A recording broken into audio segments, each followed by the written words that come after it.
Hello guys, আসসালামু আলাইকুম। আজকে আমি পোলট্রির মাংস রান্না করবো। তার জন্য আমি তেলটা দিয়ে দিলাম। তারপর এখন পোলট্রিটা দিয়ে দেবো। আগে পোলট্রিটা আমি উঠাবো। তার জন্য আমি আলুটা আর পোলট্রিটা ভালো করে ভেজে নিব। তার জন্য আমি নুন দিয়ে দিলাম, হলুদ দিয়ে দিলাম, তারপর নাড়াচাড়া করবো। এখন কি সুন্দর হয়েছে।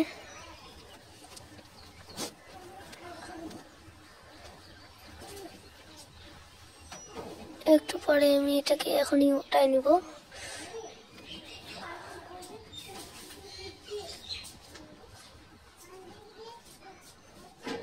দেখো আমি উঠাই নিয়েছি। এখন আমি লঙ্কা পেঁয়াজ এগুলা নেড়ে চেড়ে নিব।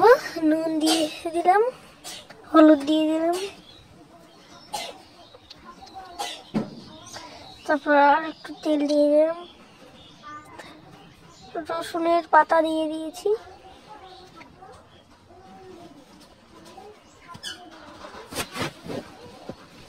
তারপর ওই যে পানি দিয়ে দিলাম, পানি দিয়ে আদা বাটাটা দিয়ে দিলাম,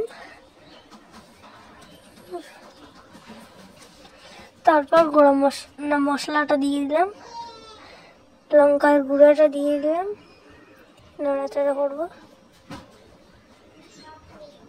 দেখো হয়েছে নাড়াচাড়া, কি সুন্দর হয়েছে।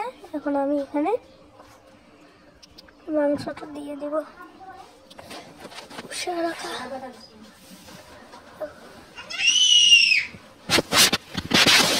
দেখো আমি দিয়ে দিলাম, দিয়ে রাখবো। এখন নাড়াচাড়া করতেছি।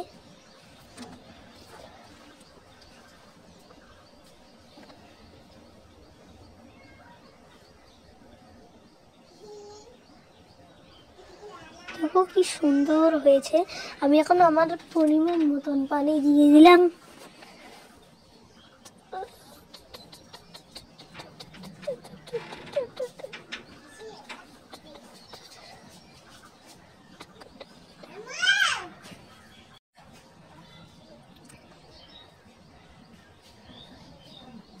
5 মিনিটের মতন রেখে নেব।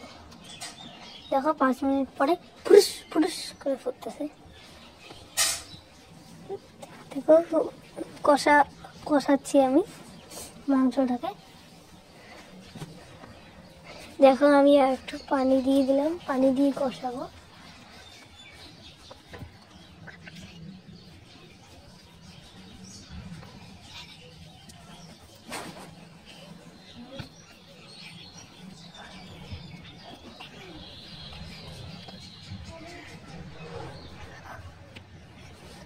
দেখো কি সুন্দর হয়ে গেছে। এখন আমি বেটে রাখা গরম মশলাটা দিব। গরম মশলাটা দিয়ে একটু নাড়াচাড়া করে 5 মিনিটের মতন রেখে দিয়ে দেখো হয়ে এসেছে। এখন আমি আপনাদেরকে সুন্দর করে দেখাবো। তারপর একটু কিছুক্ষণ পরে নামিয়ে নিব।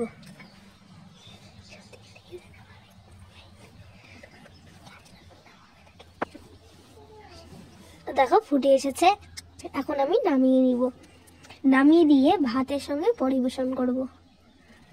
দেখো কি সুন্দর হয়েছে। দেখো ভাতের সঙ্গে পরিবেশন করেছি। ভালো লাগলে লাইক কমেন্ট শেয়ার করবেন আপনারা।